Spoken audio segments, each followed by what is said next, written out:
But seriously, the AATP I talked about, the Africa Trade Bridges Program, envisages that when we talk about deeper economic integration between Arab countries, of which UAE is one, and Africa. But we have to start. We have to start by increasing the trade, albeit it is fast growing. I think UAE will be one of the top 5 trading partners of Africa today. And it's a conversation that we can begin to have about how to explore a free trade agreement between both regions. And that's Africa collectively already, instead of in different countries, and reduce the fragmented nature of the engagements today. I think UAE is already in that process of discussion. His Excellency Dr. Thani, as you, the Minister of Foreign Trade, and His Excellency Wakili Mene, the Secretary General of Africa, AFCFTA, had several meetings already to talk about how they can work with each other, how can they discuss forms of trade agreement, etc. But you have to bear in mind, when you do these type of agreement, it's not only one country. You're talking about 54 countries that you seek their approval on trade barriers, trade regulation, etc. There is some progress, hopefully, inshallah. There is also a committee that is being done. Detail I don't have, but there is progress is happening. But how far is it? I have no idea. But there is that connectivity already started and discussion have started already. It is a Pan-African event, right? But it is open to global players, and I did speak about investment goods.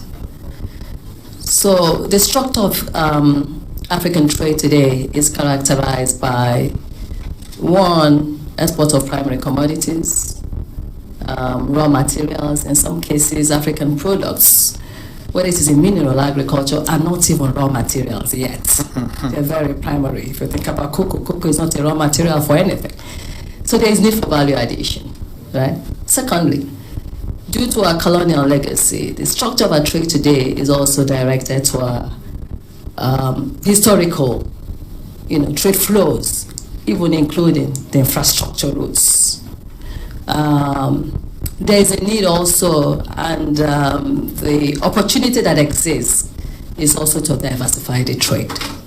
And that's why one of the reasons we're here today to speak to the UAE community is to say, because we know that there are investment opportunities, there is the need to import investment goods into Africa. Even if we want to add value to cocoa, for instance, we need the manufacturing facilities, the equipment. Even if we want to integrate through rail and road and other forms of mobility, we need the contracting expertise that may not exist today. We need to be able to have options, and that's the reason we're opening it up for, we say that global players are invited. We cannot, so, and it's also a platform as we promote intra-African trade, to begin to get linked into global trade. The other question is how significant it is to broaden, or the IATF to broaden access to financing. And that's the reason I talked about the deals that we have done. I said between the first edition and the second edition of the Intra-African Trade Fair, first in Cairo and Durban, we have concluded about $74 billion worth of deals. Those deals, what we do as Afrexim Bank and ranking as one of the major syndication experts, on deals in Africa, is to finance those deals where there is financing required. Those deals on the continent, and also it's also a form of business development for the bank, for African businesses, and for non-African businesses who are interested in financing African trade, it will definitely broaden it. When we do the B2B exchanges and the twinning, and bringing matchmaking and supporting, providing an environment to matchmake buyers and sellers, investment opportunities.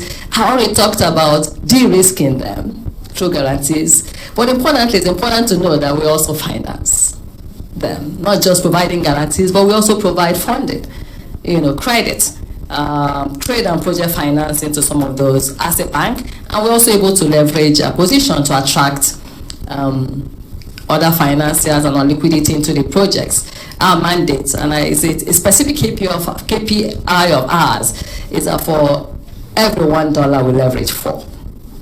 The other question is to promote how IATF is to promote the integration of East Africa region into global value chains. I think I already answered that in promoting industrialization of our continent, in attracting partners to support the value addition.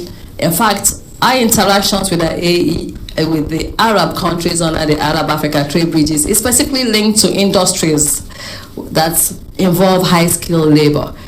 And in doing those, we are able to not just import the investment goods, but we're also able to export products of Africa to the rest of the world.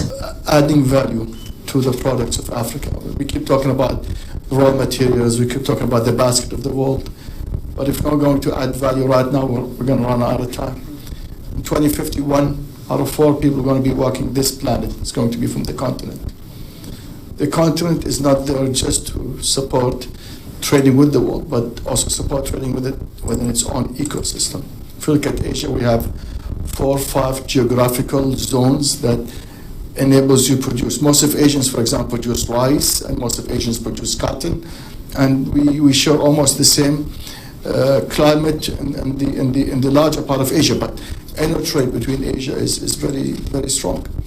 When we look at Africa, we have more than 13 different eco and geographical zones, from farms to cattle to mining to ports to desert to timber, and it's abundant. So the continent, ironically, is not trading within itself. Ship a car from Addis Ababa to Kinshasa, it's going to cost you $5,000. That's the before supply chain challenges. Ship the same car from Addis Ababa to Tokyo, from Tokyo to Kinshasa, it's going to cost you $1,800. Wow.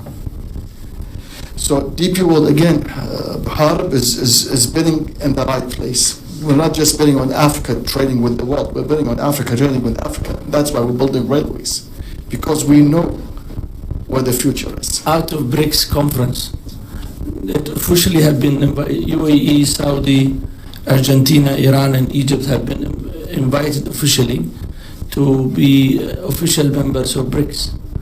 Okay, what they're going to call it as a name, that's not my responsibility. Yeah.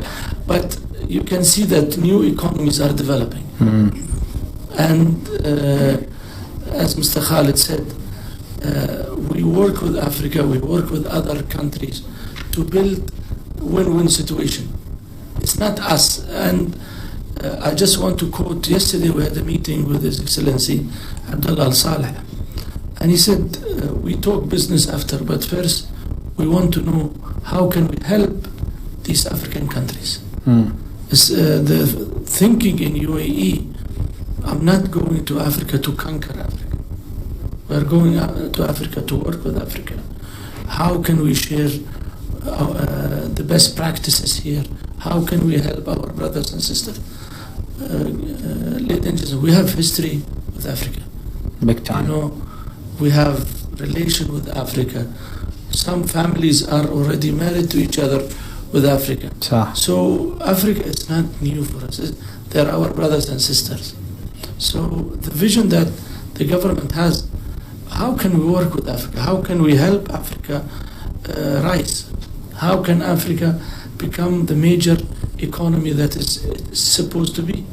So that's the vision of the government as well on this matter.